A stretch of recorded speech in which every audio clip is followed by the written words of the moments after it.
स्वागत करते हैं, अभिनंदन करते हैं आपके अपने यूट्यूब चैनल जिसका नाम है एसकेपी लर्निंग।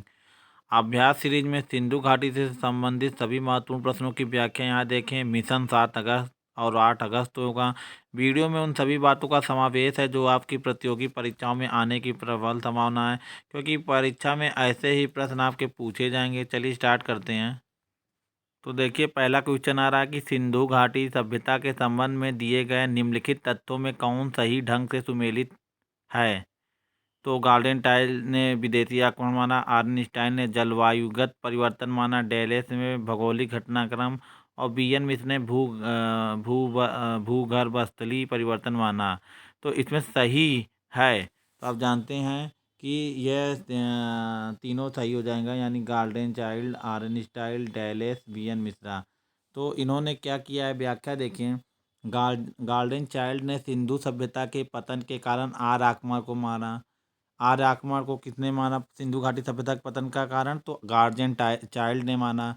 दूसरा कारण आर्नस्टाइन ने सिंधु सभ्यता के पतन का कारण जलवायु परिवर्तन माना। प्रश्न पूछा जाएगा, जलवायु परिवर्तन सिंधु घाटी सभ्यता के पतन को किस विद्वान ने माना? तो आर्नस्टाइन हो जाएगा। आर्य आक्रमण को किस घाटी सभ्यता के पतन का कारण माना गया? तो गार्डन चाइल्ड ने माना। और CGF डेल्स ने इस सभ्यता के पतन के कारण भौगोलिक घटनाक्रम को माना, और बीएन मिश्र ने इस सभ्यता का पतन का कारण भूगर्भस्थलीय परिवर्तन माना। तो इस तरह आपको चारों व्याख्या कर लिए। आगे देखिए कि हड़प्पाई स्थल से एक योगी की मूर्ति प्राप्त हुई है। तो योगी की मूर्ति मोहनजोदड़ो से प्राप्त हुई है। और व्याख्या देखेंगे कि मोहनजोदड़ो से सेलखड़ी पत्थर से निर्मित 19 सेंटीमीटर ऊंची एक योगी की मूर्ति प्राप्त हुई है। मैके ने इसे पुजारी की मूर्ति तथा आरपी चंदा ने इसे मूर्ति माना। मोहनजोदड़ो के HR क्षेत्र में पुरोहित राजा की 3 पतिया अलंकरण से युक्त प्रतिमा मिली। हाल ही में नवंबर 2020 में राखी गढ़ी से पद्मासन की मुद्रा में बैठी हुई योगी की 10 सेंटीमीटर ऊंची व टेराकोटा मूर्ति नमस्कार मुद्रा में प्राप्त हुई। इसे अभिवादन का प्राचीनतम साक्ष्य स्वीकार किया गया। महत्वपूर्ण स्थल में मोहनजोदड़ो से हाथी दांत पर बनी पुरुष आकृति मिली है, जो टोपी और लंगोटा पहने हुए, पीठ पर धनुष है, दोनों हाथ कमर पर टिके हैं। ताम पाषाणिक स्तर बालाथर से समाधि की मुद्रा में एक कंकाल प्राप्त हुआ। नेक्स्ट देखिएगा कि निम्नलिखित में से किसकी पूजा हड़प्पा संस्कृति में नहीं होती थी? तो आप जानते हैं कि विष्णु की पूजा नहीं होती थी। विष्णु आपके वैदिक कालीन देवता हैं। आदि शिव की पूजा होती थी। मातृ देवी यानी प्रकृति की पूजा होती थी, और पीपल को पवित्र माना जाता था, पीपल की पूजा होती थी। हड़प्पा संस्कृति में आदि रूप शिव, पाशुपति, मातृ देवी एवं पीपल की पूजा होती थी। विष्णु क्या थे? वैदिक कालीन देवता थे। मित्रों। नेक्स्ट आप लोग देख रहे होंगे कि इस स्थान से प्रसिद्ध पुरोहित आकृति प्राप्त हुई है। तो आप जानते हैं कि मोहनजोदड़ो से पुरोहित आकृति प्राप्त हुई है। मोहनजोदड़ो से पुरोहित की आकृति या मूर्ति मिली। हड़प्पा से 2 प्रस्तर मूर्तियां मिली। एक लाल बलुआ पत्थर पर पुरुष वक्ष मूर्ति है, जिसमें माधव स्वरूप वस्त्र ने पाया। इसे कुछ विद्वान जैन मूर्ति मानते हैं। दूसरी काले सिलेटी चूने पत्थर की है और नित्य की मुद्रा में है। मार्शल ने इसे शिव नटराज का आदिम स्वरूप माना है। मोहनजोदड़ो से नरसिंह की मूर्ति मिली है। प्रश्न पूछा जाएगा। देखिए यहाँ पे इंपॉर्टेंट फैक्ट है, पशुपति शिव याद करें और क्या मिले? नरसिंह जी की भी मूर्तियाँ यहाँ से मिली हैं। तो पाशुपति शिव का ना पूछ के प्रश्न पूछेगा कि नरसिंह की मूर्ति कहाँ से मिली है। तो प्रश्न पूछेगा नरसिंह की मूर्ति कहाँ से मिली? ऑप्शन में होगा मोहनजोदड़ो, हड़प्पा, लोथल, धौलावीरा। तो आप लोग याद कर लीजिएगा, बहुत इंपॉर्टेंट है मोहनजोदड़ो से पाशुपति शिव की मुद्रा मिली है, नरसिंह की मुद्रा मिली है, छिपकली, गिरगिट तथा नेवला की मूर्ति। अब देखिए ये प्रश्न ये भी बनेगा, छिपकली, नेवला की मूर्ति कहाँ से प्राप्त हुई है? तो ये आपके धौलावीरा से प्राप्त हुई है। छिपकली यानी गिरगिट तथा नेवला की मूर्ति धौलावीरा से प्राप्त हुई है। और आगे देखिए, सिंधु निवासियों का मुख्य भोज पदार्थ क्या था? तो आप जानते हैं कि गेहूं और जौ, ये 2 मुख्य पदार्थ थे सिंधुवासियों के लिए। और ऋग वैदिक काल में जो गाय का मुख्य पेय पदार्थ हो जाता है, दूध से संबंधित सब प्रोडक्ट हो जाता है। तो सिंधु सभ्यता के लोग का मुख्य भोजन या पदार्थ गेहूँ और जौ था। अन्य फसलों में भी आप देखे होंगे कि कपास के भी प्रयोग होता था, मटर, तिल, बाजरा प्रमुख थे। सिंधु सभ्यता को कुल 9 फसलों का ज्ञान था। प्रश्न पूछा जाएगा कि सिंधु घाटी सभ्यता में कुल कितने फसलों का ज्ञान सिंधु वासियों को था। तो यहाँ पे आप लोग 8 रहेगा, 9 रहेगा, 10 रहेगा, 11 रहेगा। तो आप लोग 10 करके आइएगा। अभी तक नहीं बना, बनने की संभावना प्रबल दिख रही है। लेकिन वह ईख से अनजान थे। ईख आप जानते हैं, ईख क्या होता है, यानी गन्ना को ईख कहते हैं, जिससे हम लोग शुगर या चीनी प्राप्त करते हैं। तरकाई किला से गेहूं, जौ, मटर के खेत तथा अनाज काटने के हथियार मिले। हड़प्पा, कालीबंगन, लोथल एवं रंगपुर से चावल के साथ मिले हैं। कहाँ कहाँ से चावल के साथ मिले हैं? हड़प्पा, कालीबंगा, लोथल, रंगपुर। नेक्स्ट देखिए, उत, उत, उत, उपलब्ध प्रमाणों के आधार पर हड़प्पा सभ्यता ने मानव जाति के जो 2 अस्थायी उपहार प्रदान किए हैं वे थे गेहूं और कपास की खेती, गणित और दशमलव प्रणाली का ज्ञान, ताम और कांस्य आगलन प्रौद्योगिकी, सोखते हुए मिट्टी पाइप बनाना। तो आप जानते हैं गेहूं और कपास जो है ये ऐसी 2 खेती थी जिनका प्रमाण जो है सिंधु घाटी सभ्यता में प्राप्त होता है। व्याख्या देखें कि गेहूं और कपास की खेती हड़प्पा सभ्यता ने मानव जाति के 2 अस्थायी उपहार दिए हैं।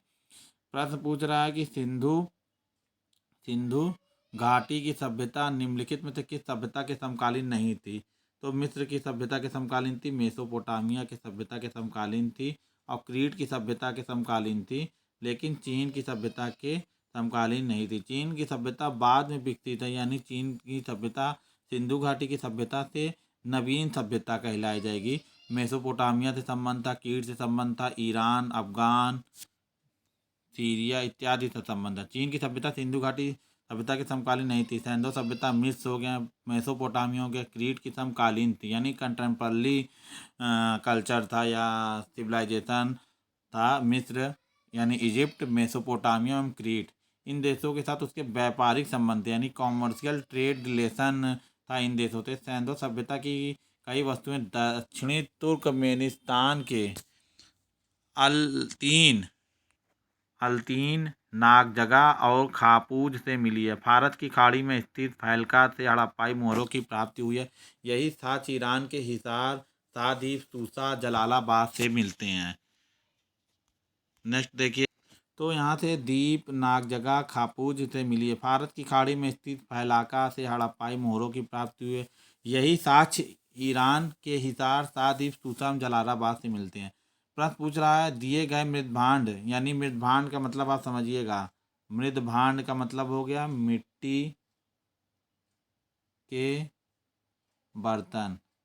अब मिट्टी के बर्तन हैं तो कोई तांबे से इसको नहीं बनाया जाएगा, कांसे से नहीं बनाया जाएगा, पीतल से नहीं बनाया जाएगा, इसको केवल मिट्टी से ही बनाया जाएगा।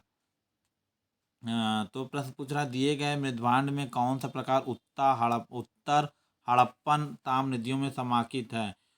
तो उत्तर होगा कृष्ण, मांझित पात्र, गैरिक मृदभांड, चित्ती धूसर मृदभांड और सोती मृदभांड। तो आप जानते हैं कि गैरिक मृदभांड होगा। व्याख्या देखिए कि गैरिक या कपीस मृदभांड, जिसको ओसीपी की खोज का श्रेय बीबी लाल ने गंगा घाटी, बिसौली, बदायूं तथा राजपुर सुर बिजनौर से कि इलाहाबाद जिले में स्थित सिंगवेरपुरम, इन मृदभांडों का विस्तार पूर्वी सीना या उत्तर हड़प्पाइन एवं ताम पाषाण काल का मृदभांड है। नेक्स्ट देखिएगा, पूर्ण विकसित हड़प्पा सभ्यता लगभग कितनी शताब्दियों तक जीवित थी? तो 7 शताब्दियों तक जीवित, यानी 700 सालों तक जीवित थी हड़प्पा सभ्यता या सिंधु घाटी सभ्यता। 7 साल देखिए, भारतीय पुरातत्व सर्वेक्षण विभाग के अनुसार हड़प्पा सभ्यता की संस्कृति को खासकर प्रारंभिक 3300 से 2600 ईसा पूर्व 3300 से 2600 ईसा पूर्व बीसी पूर्ण विकसित अगर होगी तो ये 2600 1900 एनसीईआरटी की नई एनसीईआरटी में ये डेट आ गई है कि पूर्ण विकसित सभ्यता सिंधु घाटी का समय काल बताइए। तो 2600 से 1900 एनसीईआरटी में यही आप मेंशन किया गया। 1900 तक पूर्ण विकसित थी और उसके बाद की काल यानी परवर्ती काल यानी आ जाएगा। तो परवर्ती काल 1900 से 700 बीसी की थी। इसमें स्पष्ट हो जाता कि पूर्ण विकसित हड़प्पा सभ्यता लगभग 7 शताब्दियों तक जीवित रही। किस हड़प्पाइन स्थल से एक मानव अस्थि पंजर के निकट एक बकरे का अस्थि पंजर प्राप्त हुआ है? तो मित्रों देखिए, तो यहाँ पे देखिए कि हड़प्पाई स्थल से मानव अस्थि पंजर के निकट एक बकरे का अस्थि पंजर प्राप्त हुआ है। लोथल, कालीबंगन, हड़प्पा और मोहनजोदड़ो। तो यहाँ पे लोथल हो जाएगा। लोथल कहाँ पड़ेगा? तो गुजरात के राज्य में स्थित है। किस लिए प्रसिद्ध है? तो ये डाक यार्ड, इसी को हम लोग बंदरगाह के रूप में मानते हैं। यहाँ से कई देश की मुद्राएं प्राप्त हुई, जिससे पता चलता है कि यह लोथल जो है व्यापारिक बंदरगाह था। यहाँ पे विदेशों से और भारत से यहाँ पे व्यापार होता था। तो देखिए व्याख्या भी देख लीजिए कि रोपण में मालिक के साथ कुत्ता, मालिक के साथ कुत्ते के साथ कहाँ है? रोपण कहाँ पड़ता है? पंजाब। मालिक के साथ कुत्ता, वहीं लोथल में मालिक के साथ क्या क्या है? बकरी दफनाए जाने का साथ मिला है। यानी एक जगह कुत्ता, एक जगह बकरी मिली है। मेहरगढ़ में, रोपड़ में मालिक के साथ कुत्ता, वहीं लोथल में मालिक के साथ बकरी दफनाए जाने का साथ मिला है। मेहरगढ़ से नवपाषाणिक चरण की एक कब्र के सौसे के पास बकरी के बच्चे के अवशेष प्राप्त हुए हैं। हड़प्पा में स्त्री के साथ बच्चों को दफनाए जाने का साथ मिला है। तो इस तरह व्याख्या हो गई कि मालिक के साथ कुत्ते रोपड़ में, बकरी के साथ मालिक लोथल में, कुत्ता के साथ रोपड़ में, मेहरगढ़ के नवपाषाणिक चरण में की एक कब्र से 100 के पास बकरी के बच्चे के अवशेष प्राप्त हुए हैं। हड़प्पा में स्त्री के साथ बच्चे को दफनाए जाने का साक्ष्य मिला। तो बेटा आप लोग देखिएगा कि हड़प्पा में स्त्री के साथ बच्चों के दफनाए जाने के साक्ष्य मिले हैं। प्रश्न पूछने की प्रबल संभावना दिख रही है। नेक्स्ट देखिएगा, नर्तकी अभिप्राय मिट्टी के पातखंड पर उत्कीर्ण आकार में मिला है। लोथल, राखीगढ़ी, भिराना, बनावली। तो ऑप्शन आप देखिएगा कि नर्तकी अभिप्राय, तो नर्तकी अभिप्राय आपको कहाँ से मिला मित्रों? तो आप देखेंगे कि नर्तकी की जो आप व्याख्या देख लीजिए,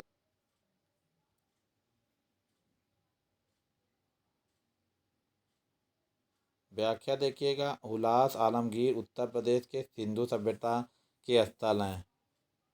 हुलास और आलमगीर उत्तर प्रदेश के सिंधु सभ्यता के स्थल हैं ये। जबकि कोल्डिवा उत्तर प्रदेश का सैंधवपुरा स्थल है। पुस्तर नहीं है बल्कि नवपाषाणिक स्थल है। यानी कोल्डिवा नवपाषाणिक स्थल है, हुलास और आलमगीर सिंधु सभ्यता का स्थल है। वहीं सोती संस्कृत का विकास राजस्थान में हुआ। तो ये चीज़ें हैं, व्याख्या देख लीजिए। आ रहा है कि निम्न में से किस पुरातात्विक स्थल से गर्त आवास के अवशेष मिले हैं? तो ऑप्शन में देखिए मार्क्स लगा है। तो यहाँ पे गर्त आवास कहाँ से मिले हैं? तो बुर्ज होम, गुप्त से मिलते हैं, जो ऑप्शन में आपको नहीं दिख रहे हैं। मिताक्षर कुरान से गर्त आवास की प्राप्ति हुई है। तो देखिए यहाँ पे दो दो ऑप्शन सही हो जाएंगे और भी कई के ऑप्शन बन जाते हैं। नेक्स्ट देखिएगा, मिलान करने का है सुरकोतड़ा, राखीगढ़ी, मोहनजोदड़ो और हड़प्पा। सही नहीं है पूछा जा रहा है, प्रश्न पूछा जा रहा है सही नहीं है। तो आप देखेंगे कि हड़प्पा कहाँ पड़ता है? हड़प्पा रोपड़ में नहीं पड़ता। हड़प्पा पड़ता है पाकिस्तान के रावी नदी के सुरकोतड़ा एवं धौलावीरा कच्छ के रण में स्थित थे। राखीगढ़ी एवं बनावली हरियाणा में स्थित थे। मोहनजोदड़ो एवं कोटद्दी की स्थिति सिंध प्रांत में थी। हड़प्पा पाकिस्तान के पंजाब प्रांत के मानगोमरी जिले में रावी नदी के बाएं तट पर स्थित है। जबकि रोपड़ पंजाब में, अब देखिएगा, मानगोमरी जिले में स्थित है हड़प्पा। रोपड़ पंजाब में सतलज नदी के तट पर स्थित है। सिंध प्रांत में कौन कौन क्षेत्र पड़ते हैं? तो चान्नू दड़ो, आमली, अरीमुराद, जू जुड़ेर दोदड़ो। पाकिस्तान के प्रांत में डेल इस्माइल खां, रहमान ढेली, गुमला, जलीलपुर, चुक, पुरान वेश्या। हरियाणा से देखिए बहुत बड़ा स्थल है पासा सिंधु घाटी सभ्यता का, राखीगढ़ी। फिर सिसवल है, कुणान है, मिताक्षरा है, बालू है, हरियाणा में पलता है। और देखिएगा पंजाब में देखिए कोटन, निंगहांग खान, चक, बाड़ा, सागोल, ढेर माजरा। नेक्स्ट देखिएगा ढलेवा, गुनीकाला, लखीम खाला, हसनपुर, बग बगलियार डे, हाल ही मुतकनी पंजाब के बृहद स्थल हैं। नेक्स्ट पूछा जा रहा है निम्नलिखित में से कौन सा कथन सही नहीं है? कालीबंगन से जुते हुए खेत के अवशेष मिले। बनावली से किसी दुर्ग के अवशेष प्राप्त हुए हैं। बलूचिस्तान में आमली से हड़प्पा कालीन सिक्के प्राप्त हुए। आमली की खोज JM कैसल ने की। तो कालीबंगन से जुते हुए खेत के साथ प्राप्त हुए हैं, सही है। कालीबंगन कहाँ पड़ता है, तो राजस्थान में हनुमानगढ़ जिले में खग्गर नदी के किनारे स्थित है। कालीबंगन से जुते हुए खेत, अलंकृत फर्श इत्यादि के साक्ष्य मिले हैं। नेक्स्ट देखिएगा, मिलान करने का है। सूची 1 और सूची 2 का मिलान करते हुए नीचे दी गई संकेत तालिका में सही उत्तर का चयन कीजिए। यज्ञ वेदिका कहाँ से मिली हैं, बंदरगाह कहाँ से मिले हैं, नर्तकी की मूर्ति कहाँ से मिली, चांदी का मुकुट कहाँ से मिला। तो आप मिलान में देखेंगे कि आपका देखिए, तो देखिए यज्ञ वेदिका आपके कालीबंगन से मिली है। बंदरगाह की बात कर ली जाए तो लोथल कहाँ पड़ता है, तो ये भी आप याद करिए, गुजरात में पड़ता है। किस लिए प्रसिद्ध था, बंदरगाह, डाक यार्ड इंग्लिश में कहते हैं। क्या क्या चीज़ें मिले, ये तो यहाँ पे आप देखेंगे कि बंदरगाह है तो यहाँ पे मुद्राएं मिलेंगी, विभिन्न देश की वस्तुएं मिलेंगी, नर्तकी की मूर्ति कहाँ से मिली है, और चांदी का मुकुट। तो ऑप्शन में भी देख लेंगे कि कहीं मिल रहा है। तो देखिए, नर्तकी की मूर्ति कहाँ से मिली है, तो आप देख रहे हैं कुणार से। चांदी की मुकुट तो यज्ञ वेदिका, बंदरगाह। तो इस प्रकार आप देखिएगा, तो मिलान करिएगा। तो यज्ञ वेदिका आपको कहाँ से मिली हैं, यज्ञ वेदी आपकी कालीबंगन से मिली हैं। बंदरगाह कहाँ से मिला है, लोथल से मिला है। नर्तकी की मूर्ति कुम्हार से मिली है, और चांदी का मुकुट मोहनजोदड़ो से मिला है। देखिए, यज्ञ वेदिका, कालीबंगन, बंदरगाह, लोथल, नर्तकी मोहनजोदड़ो, चांदी का मुकुट कुम्हार। प्रश्न पूछ रहा है कि निम्नलिखित में से कौन सी संभवतः भारत में प्रयोग की जाने वाली प्रथम धातु है। तो आप जानते हैं कि तांबा विश्व की प्रथम खोजी जाने वाली धातु है। मानव ने सर्वप्रथम तांबे के उपकरण बनाया, उससे अपने जीवन की गतिविधियों को सम्मिलित किया। इससे पहले मानव अन्य वस्तुओं से परिचित नहीं था। मानव द्वारा सर्वप्रथम प्रयुक्त तांबा है। हड़प्पा सभ्यता की पहली खगोलीय पर्यवेक्षणशाला निम्नलिखित में से किस प्राचीन स्थल से प्राप्त हुई है। तो देखिए, चान्नू दड़ों से नहीं प्राप्त हुई है, रोपड़ पंजाब से नहीं प्राप्त हुई, दयामाबाद महाराष्ट्र से नहीं पाई है, हाँ गुजरात से पाई गई है ये पर्यवेक्षणशाला। धौलावीरा ऑप्शन में है तो सही है। तो आप व्याख्या भी देख लीजिए कि हड़प्पा सभ्यता की खो प्रथम खगोलीय प्रयोगशाला धौलावीरा से प्राप्त हुई है। ठीक, धौलावीरा कर्क रेखा पर स्थित संदो स्थल है। इसकी खोज JP जोशी ने किया तथा उत्खनन कार्य 1967-68 में RS बिष्ट ने किया। धौलावीरा की चिनाई कार्य स्थापत्य में कच्ची ईंटों के साथ तज्जित पत्थरों एवं बलुआ पत्थरों का भरपूर प्रयोग किया गया। प्रश्न आ रहा है कि हड़प्पा सभ्यता के निम्नलिखित किस नगर में चिनाई के कार्य तद्धित प्रस्तर यानी प्लास्टर का भी प्रयोग किया गया। तो धौलावीरा। धौलावीरा आप देखिएगा, निम्नलिखित में से कौन सैंधव पुरास्थल महानगर माना जाता है। तो आप जानते हैं कि राखी गढ़ी जो पड़ता है भारत के हरियाणा राज्य में, वो सबसे बड़ा महानगर था। भारत में स्थित सबसे बड़ा सैंधव स्थल है। इस कुछ पुरातत्वविद ने इसे महानगर की संज्ञा दी। यहाँ से प्राप्त मोहरों पर कुछ भी उत्कीर्ण नहीं, यहाँ से लकड़ी के ताबूत भी मिले हैं। नेक्स्ट देखिए, निम्नलिखित में से कौन सी धातु लोथल में विविध नहीं है। तो चांदी नहीं है, कांसा है, तांबा है, सोना है, चांदी का प्रयोग नहीं हुआ है। नेक्स्ट देखिएगा मित्रों कि मेसोपोटामिया में शामिल किस क्षेत्र के नाम से जाना जाता है। तो पूर्वी सीरिया, तुर्की एवं ग्रीस तो नहीं होगा। पूर्वी सीरिया, दक्षिण पूर्वी तुर्की, इराक का अधिकांश भाग। देखिए, इराक का भी अधिकांश भाग यहाँ पे है, दक्षिण पूर्व तुर्की का है। तो यही ऑप्शन सही हो जाएगा। NVS 2019 में ये रिपीटेड क्वेश्चन आया है। नेक्स्ट देखिएगा कि निम्नलिखित में से किसकी जानकारी हड़प्पा सभ्यता काल में नहीं थी। तो आप जानते हैं, वैज्ञानिक तरीके से बनाई गई मेहराबों की जानकारी नहीं थी।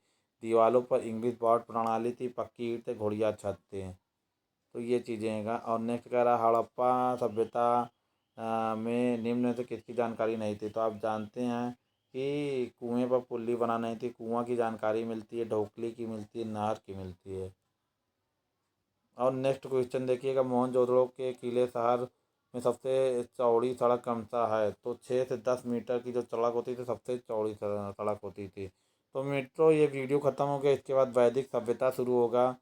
तो तो वीडियो अच्छा लगे मित्रों तो वीडियो को लाइक करके चैनल को सब्सक्राइब करके ज़्यादा से ज़्यादा ग्रुपों में शेयर कर दीजिए, क्योंकि परीक्षाओं में ये नज़र आपके सामने से प्रश्न गुजरेंगे तो आप देखे रहेंगे तो आपको याद बनी रहेगी। चलिए धन्यवाद।